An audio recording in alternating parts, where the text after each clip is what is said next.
We go back in the past a little bit, and talking about handling techniques for drug preparation. It's probably not really your business as nurses, but in the pharmacy it's the standard way how drugs are prepared. When we go back in the past, we had only the syringes, the needles, the bottles, and the bags. And then I'm talking about probably 20, 25 years ago, maybe 30 years ago. And nurses who are close to their pension will probably recognize this, that this was the way they did it that way and at that time.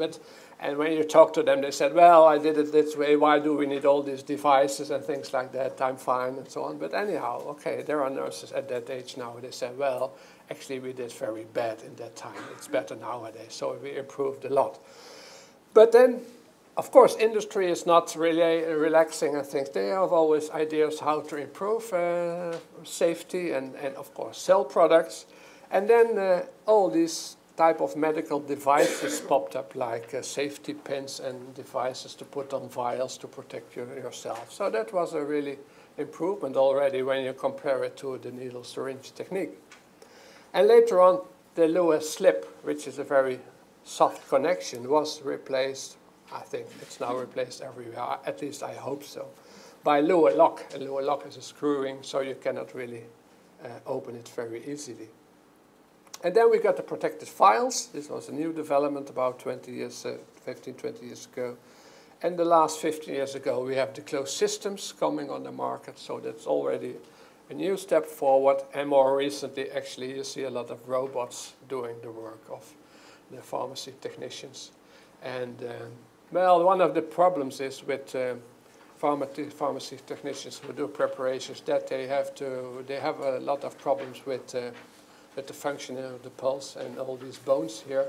And if a robot can do that work, and that's of course an improvement for them, and they just control the robotic system by working on the computer and put the things in, take it out. So it's for them more relaxing when it comes to physical job. So a lot of things happening actually the last 5 to 10 years. And well, we will see what the future will bring. I see not really new things, but you will never know what will happen. Now we go back to wipe testing surface contamination. And this is just an overview. As I said, wipe sampling is a very simple process. You can take a wipe test from every surface when it's rather flat. So you just spray a liquid on it, you take with a tissue, you clean it, you wipe it, you collect it, you send it to the lab, and they will analyze it. And this is an overview about the studies we did in the 90s. So it's one of these is done by Tom Connor and myself in the US and Canada. It's already a while ago, 99. So it's really one of the beginning studies. And actually what we discovered here, when you go to the pharmacy and you check the area on preparation area with cyclophosphamide, one of the drugs, but you can do it with many others. And then when you go in this area and you check the preparation surfaces, the floor before under the cabinet, preparation room, the floor somewhere else in the room, tabletop and things, but also the corridor outside of the preparation area.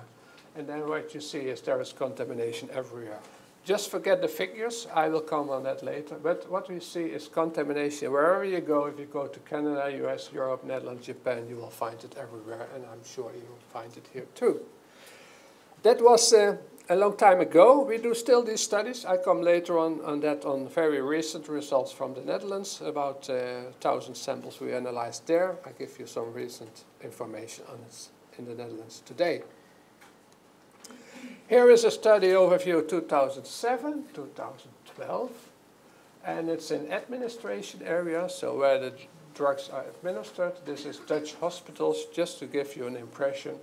So when you go to the floor near the bed of the patient, the armrest where the infusion is given, the floor in the area of the cyto waste bin, the floor where the infusion standard is standing, the toilet of the patient, cleaning area, a table where cyto is used, but also office areas and relaxed room of nurses, so where they have the coffee and their breakfast and the meals and things like that. Anyhow, you see cyclophosphamide was detected everywhere there. 5-FU, not that frequent, but anyhow it was there. And platinum drugs were also detected. So actually also when you go to these areas where the administration where drugs are given, you see a lot of the positions that appear to be positive. And this is a 5-year study in quite a lot of hospitals in the Netherlands. So also nursing, there is contamination. I will come back later on this. When we did the first wipe testing, and we developed these tests, and the first one were done in around 1990, so it's about 25 years ago now, so it's quite a long time ago. 1990, some of the first tests were done, and we had not that sensitive equipment we have nowadays. At that time, we were very straightforward with our techniques. We had HPLC, GC. I will not talk in detail about this, but actually at that time, we detected quite high levels. As you can see here, it's micrograms on a square centimeter. That was the level we could detect in that time with these techniques. But then new techniques came up. The labs were getting more sophisticated, better equipment, higher sensitivity. So a little bit 10 years later, we were able to detect the nanograms, so 1,000 times lower detection than we had in the 90s. And in 2010, let's see this period where we are living now, we are on the picogram scale. So we can detect 1 million times lower than in the 90s. And, well, the future, we don't know. Maybe we can detect 1 molecule on a square centimeter. I don't know, but you never know. The point here is, if you are able to detect very, very low amounts, then the number of samples, positive samples, will increase, because the lower you can measure, the more positive samples you will get. So when you have a result of a study showing that 100% of the samples is positive with this detection limit, then people say, well, everywhere, but what does it mean when I have picograms? What is picograms? You cannot see it. It's 1 drop in a basin or whatever. So what does it mean?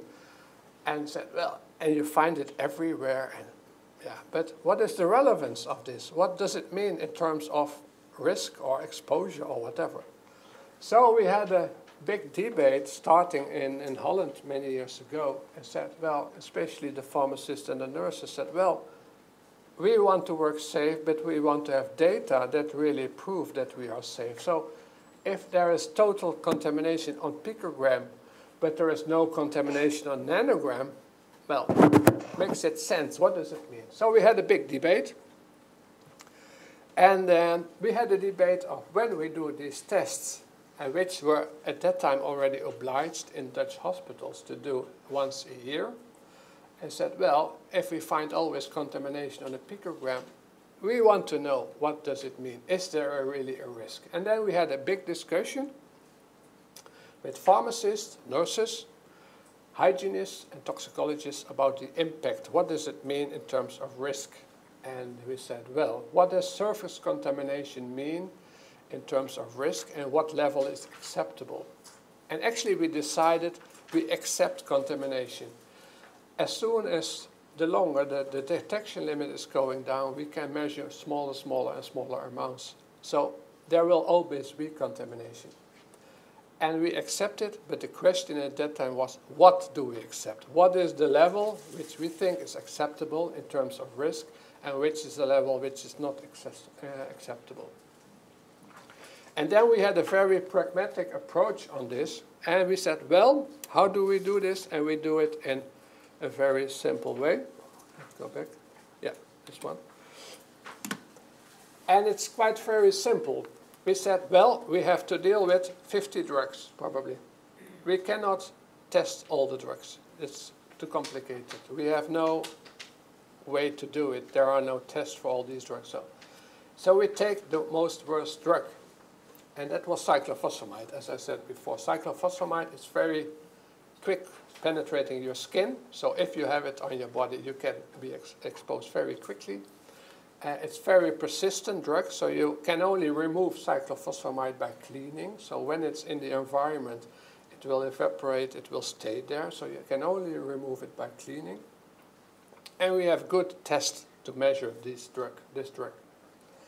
And then we collected all the data from all these wipe tests, and we discovered actually that 90% of the wipe samples showed this level, 0.1 or lower, and 99% was below the 10.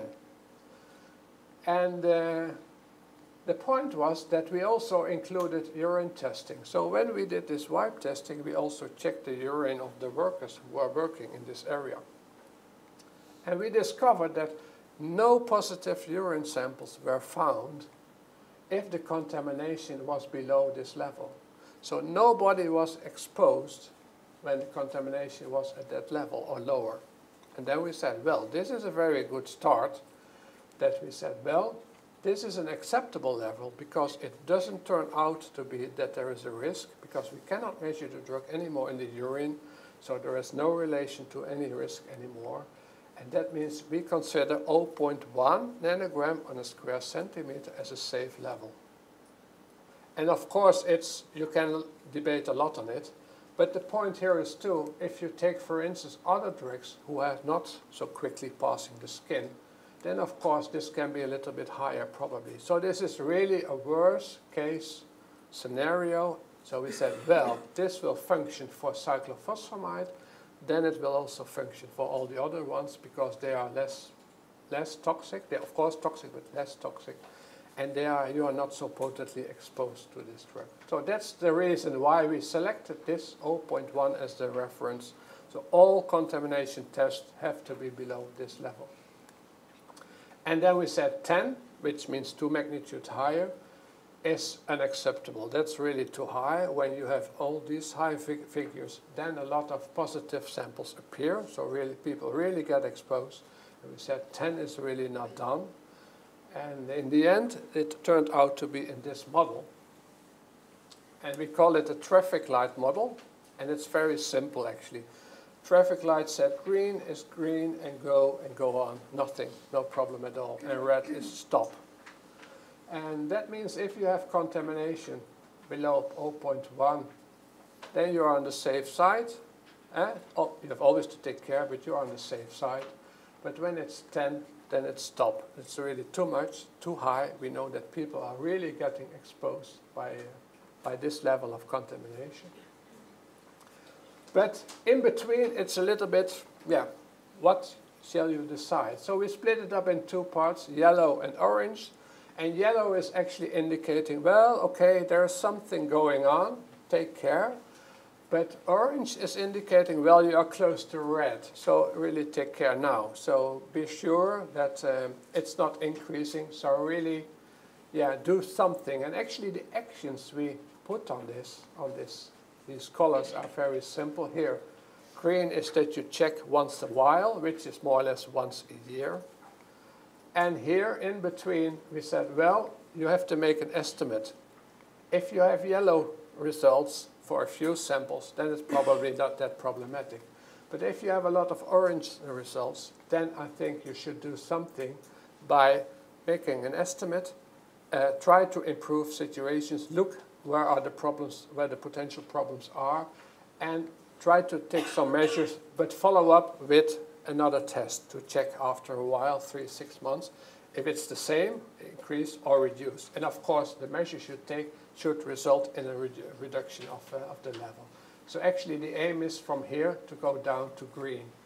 Red is totally not done. Red is really too big, too much, and that means really stop and clean, very, very good cleaning, and then check again and go back, and also check how you handle, how you do the preparations, and how do you the administration, because this is not really acceptable. There's really something going wrong there.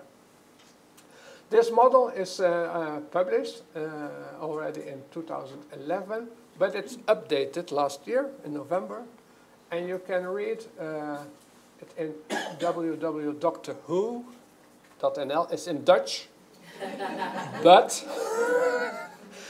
but I think you will manage. I think you will manage. You will manage. But this is the standard we use nowadays in Holland. So the standard is that testing in Holland, in hospitals, wards, pharmacy departments, is done every year all hospitals, and the aim is that the level should be in the green, on the green side. And it's an obligation in that way that, yeah, people agreed on doing it this way, and the Inspectorate of Labor is not checking the results of the testing, but they only check if the tests are done. And then it's up to the hospital to take the decisions on the results. So if the Inspectorate of Labor is coming in a pharmacy or nursing department in a hospital, whatever, and they check and there are no testing results available over the last year, then you get the option to do the testing. If you don't do it, then you have a problem. But they don't look in the results. If the results are very bad, they do nothing. That's the situation. But I think having the monitoring every year as a check, I think that works fine. Okay, I have shown you the results of the studies before, in a few slides before, on the preparation in these countries, Canada, US, Europe, Netherlands, Japan. But now I put the colors in, so you get a better picture of what it means. And then you see where the problems really are. So if you go to the site or the tabletop of the cyto preparation in the cabinet, where they do the preparation, actually, where the most risky things are done, then you see you have the red and orange colors there. So in the preparation area, and of course you have to consider this is a while ago, so probably when you update it a little bit, it can be a little bit different. But at that time, there was a lot of contamination, and that means actually that contamination is moving from the preparation on the bags and finally ending up in the ward. Here you see when you are a little bit more away from the preparation, so the floor inside the room, then it's reducing a little bit, but anyhow you can have a lot of contamination there too. But even outside the corridor, so where everybody is walking, you find some contamination there. But it's lower, quite lower compared to the other places. This is the other one, the Dutch hospital, 2007-2012. I presented a few slides before, but now also with the colors in. And here you see the positions close to the patient. So that's really orange. So there's really something going on there. But here the toilet of the patient. As I said before, never go to a patient's toilet, but this is really showing never go there. So there is really a lot of contamination. And of course, the patient who has the drug in his body is going to the toilet, is being there, sitting there, and there can be splashes and whatever anywhere. So it's reasonable that it's there, but it's not good for normal people versus going to a toilet where patients have been. So split it up in separate toilets. But here in the coffee area, the relaxed room, you find drugs. So yeah, be aware of it, that it can be spread everywhere. So yeah, contamination can be, and these were 3 drugs we tested, so it can be actually everywhere. And this is quite recent. As I talked about frequent monitoring, this is a hospital in the United States. It's just giving an example. There are many examples to present, but this hospital, they do every half-year monitoring on 12 positions, the same positions every half year. And you see here it's oncology department, pharmacy, nursing, and another pharmacy department. And when you do this and you put these colors in, you get a very nice overview where you have the main problems. And the main problems are here, the preparation area, so the pharmacy here. It's a little bit going down here, but anyhow, sometimes you have some positive spots. And here, the floor by the hood appeared also to be a little bit, contaminated, more or less every time. And sometimes it depends a little bit higher here, a little bit lower there, but anyhow. But this monitoring, when you do it on a frequent basis every half year, it keeps your awareness still there. And when the testing is done independently, unannounced, just people go in, do the testing, and then you can have this as an overview. And I think this will work well, because it will very quickly appear where the problems are. And then you take your measures, repeat the testing again, and then hopefully it ends up well. So this is how monitoring can be done. And this is only the white testing. So I did another study the last 5 years. Actually, quite big study on surface contamination in the Netherlands, 2015. It took about, let's see, close to 2,000 wipe samples. It's quite a lot. 16 hospitals were involved, about 700 in the pharmacies, preparation, a little bit more than 1,000 in the wards, clinics. And this is what we have discovered. 1,280 samples on cyclophosphamide, platinum drugs, methotrexate, and just a few were for ifosfamide and 5-FU, but most were analyzed on these compounds, the platinum, methotrexate, and cyclophosphamide. So, what we discovered from the study was that the positive samples was about 30% of the cyclophosphamide ones were positive, 25% were for platinum drugs, 17% for methotrexate, and none for 5-FU and ifosfamide. The very high ones above the 10, so that's the red color, that was 6 for cyclophosphamide, 5 for methotrexate, but it appeared in the end that most of the contamination was caused by production of capsules. And sometimes for pediatrics, for kids, doses have to be adapted and you cannot use the standard tablets or pills or whatever. So they have to produce by powder, by their own.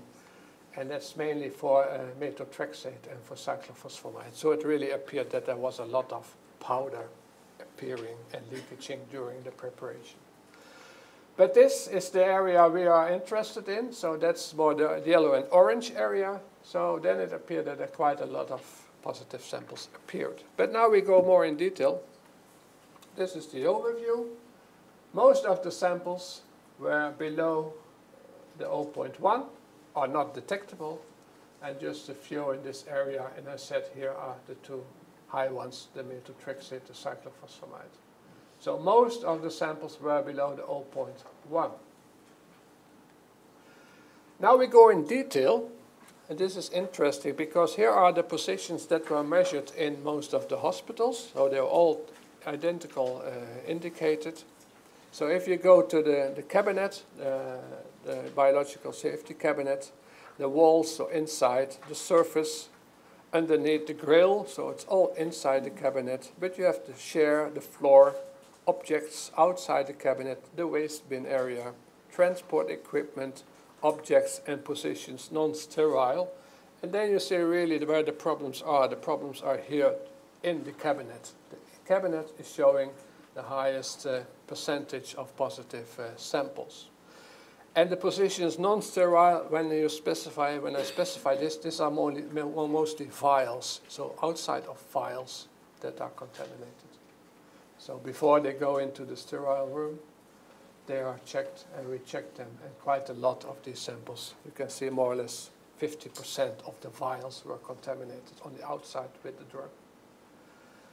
But indicating here, again, proven after many years, that inside the cabinet, here are the problems. So really the preparation itself causes spillage and leakage, and that will always end up in the final product.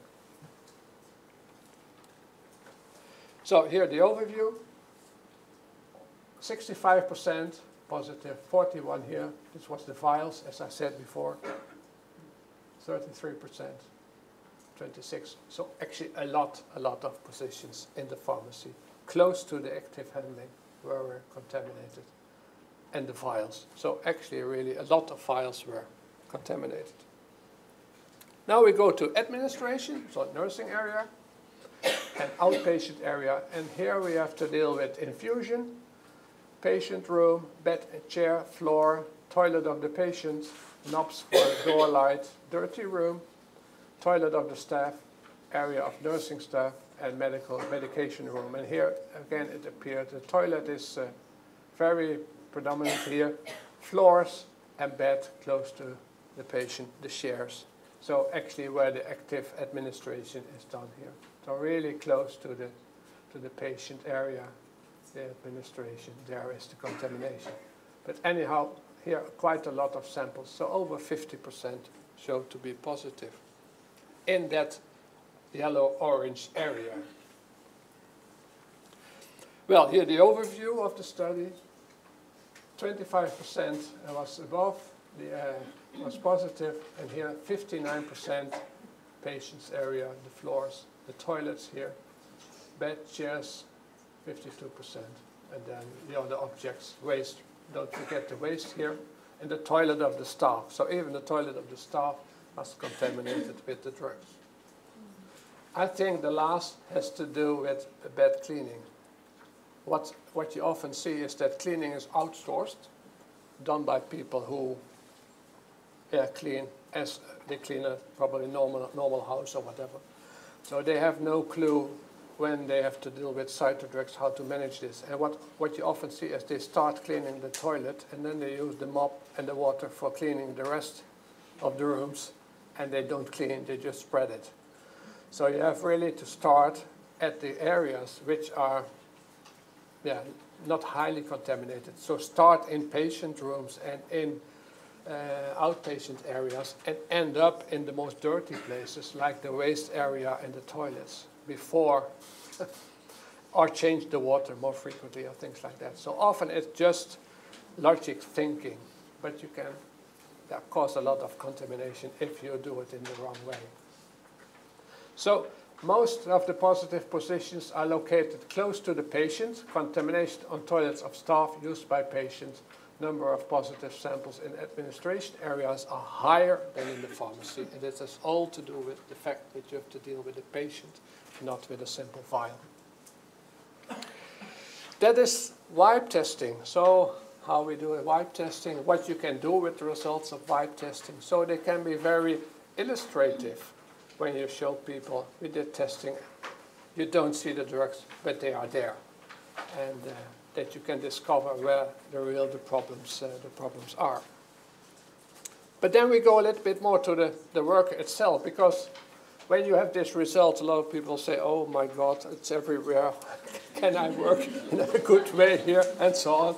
And of course you just go on with your work, but realize things that something can go wrong in this process or in this process. So it's a little bit awareness, and always realize when you work in a team, and I've seen it many times, there can be 9 people in the team who do it perfect, and you have one who doesn't care, and then it's a problem for everybody. So you have to teach and educate each other, so that's really relevant. Okay, that was wipe testing, urine testing, testing exposure, testing contamination. Now we go to question 5. And I will focus on closed system drug transfer devices. And the reason is, as I said before, this is the highest option in your strategy you can follow. The best option actually to stay away from the drugs and to be exposed. Okay, closed system drug transfer devices in general, there are many today, but are devices to prevent chemical contamination, drugs to go out, particulate contamination to get in, microbial contamination to go out, all of them or none of them. Okay. Okay, let's see. Oh, interesting. Okay, chemical contamination to go out is 24%, and 74% said all of them. Interesting. Well, actually, its answer is number 4. A closed system means nothing going in and nothing going out. So no drugs going out, no particulates going in, and no microbiological things going in. So it's totally closed from everything. So the first answer, chemical contamination to go out, that's of course okay. But it's also that nothing can get in. Good.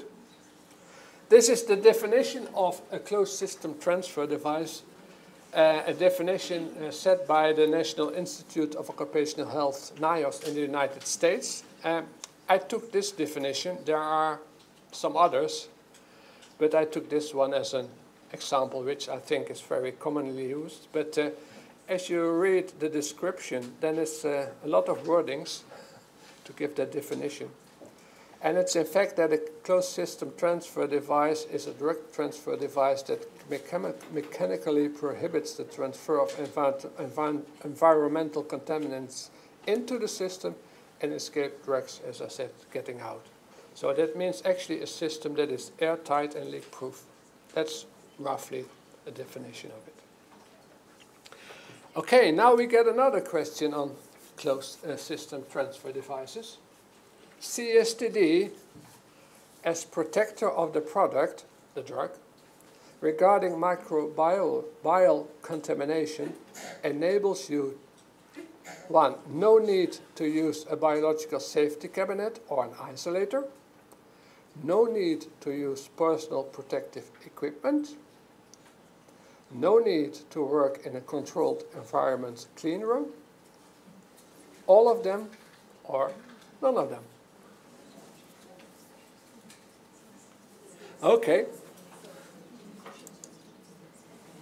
Wow. Oh. Yeah, that's a really good answer.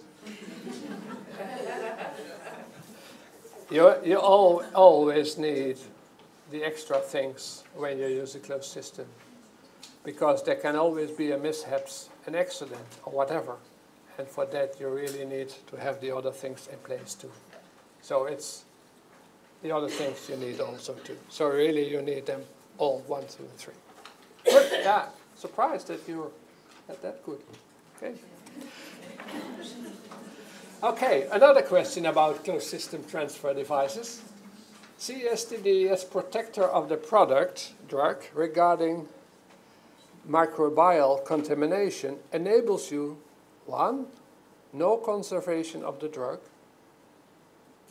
6-hour conservation of the drug, 1 day conservation of the drug, 7 days conservation of the drugs, or no limits on conservation of the drugs. So if you use a closed system, can you keep it on a microbiological way for a longer period than 1 day, 1 hour? Or is it not possible at all? Okay.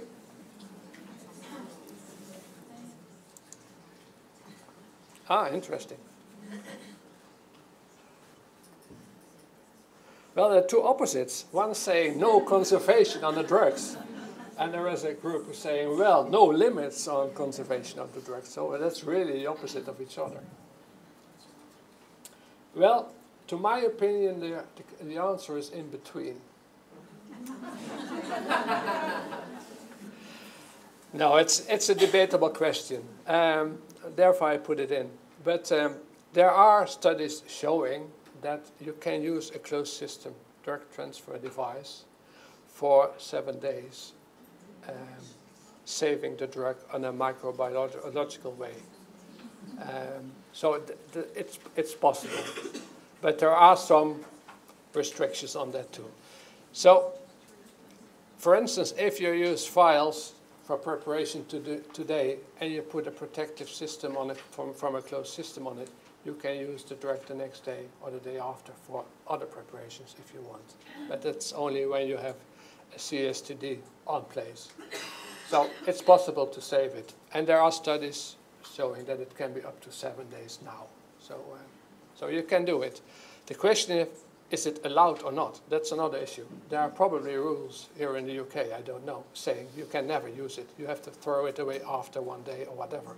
But it's, from a microbiological point of view, it's possible to save the drugs for a longer period if you link it to a closed system transfer device. Of course, there is another thing, that's the chemical stability. That's another point.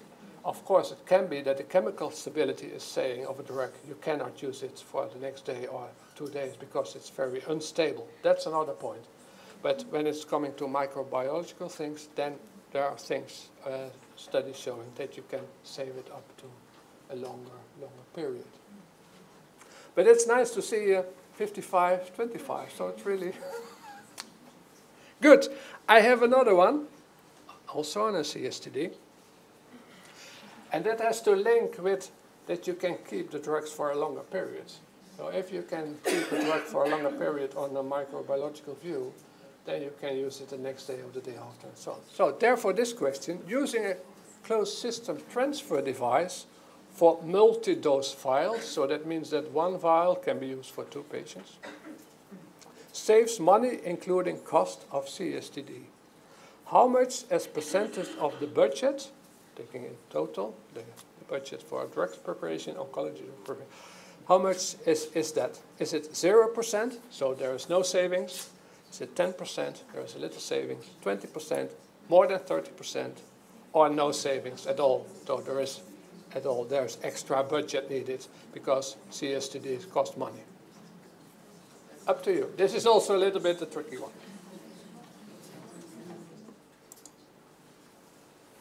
Oh, interesting. So there is a group of people saying, well, very small ones said 0, so there's no saving on the budget, whatever. So whatever you do, you gain no money on it. And 15%, there are no savings at all. You need extra budget, so it costs money, actually, totally. Well, the answer is in between. And the question is a little bit misleading because I didn't mention what drug vials. But that's the debate, of course. If you just focus on cytotoxic drugs, then you can probably save 10% on your budget, including the closed system transfer device. If you use a vial, the remaining of 1 vial for the next patient. So actually, that means that there is no drug. You don't waste drugs. You use all the drugs if you can. So no waste of drugs. You can save 10% on the most cheap ones, let's say 5-FU, cyclophosphamide, these things like that. But if you also apply them on the monoclonals or the more expensive ones, then you can save certainly 20%, but probably also 30%. So you can save quite a lot of money if you apply the closed system on especially also the monoclonals. So if you take the total package of the hazardous drugs which are prepared in a pharmacy and applied, administered in nursing, then there is a lot of money you can save. So the debate about that closed systems cost money is, I think, is not an issue, because you can save money when you use the drugs for more patients, and especially the expensive ones. So it's, I would say, a lie saying that closed systems are expensive. And in this way, you save drugs, you can treat more patients, you protect yourself better, and you save money. So that's all in the issue. Okay, then we come to another one. Question 9. Also about closed system transfer device. Effectiveness of a closed system transfer device should be checked by. So there is a lot of debate, what is a closed system transfer device or what not. But you have to do some things to really show that a system is a closed system transfer device.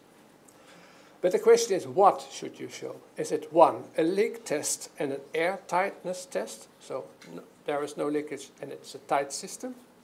A microbial ingress test. 3, measurement of chemical contamination in the environment and workers' exposure. 4, 1 and 2. Or 5, 1 and 2 and 3. Okay. Well, the majority is convinced that you should do 1, 2, and 3. And the smaller group is saying number 4, 1 and 2. Well, to check a CSTD, it's of course not needed to do chemical contamination and exposure tests. It's nice to do, but it's not needed to prove that the system is closed or not. It's nice, but not necessary. But anyhow, you should do a microbial testing and a tightness and leak test. So the correct answer here is answer 4.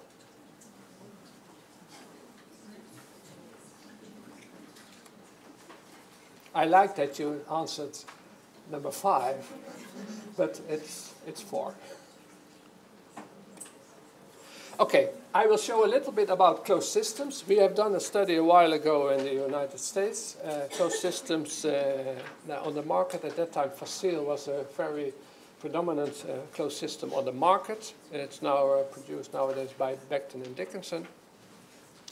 And we did a study in the 22 hospitals on 4 surfaces, 4 standard surfaces. And it's indicating here the cabinet, biological safety cabinet surface, the airfoil, the floor in front, and the counter where all the prepared products are put on.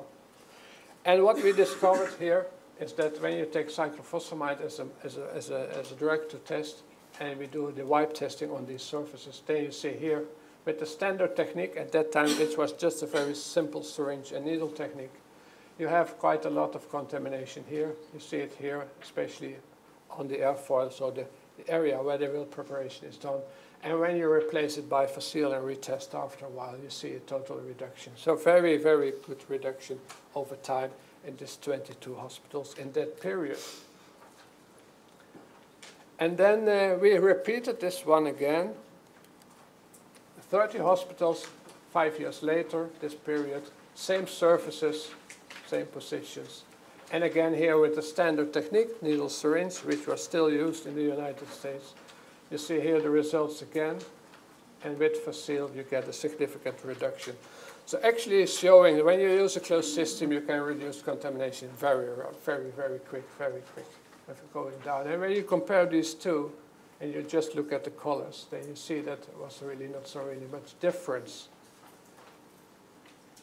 And it was strange because in between that period, when we did the second study, the United States developed or actually updated a new guideline on how to handle cytotoxic drugs.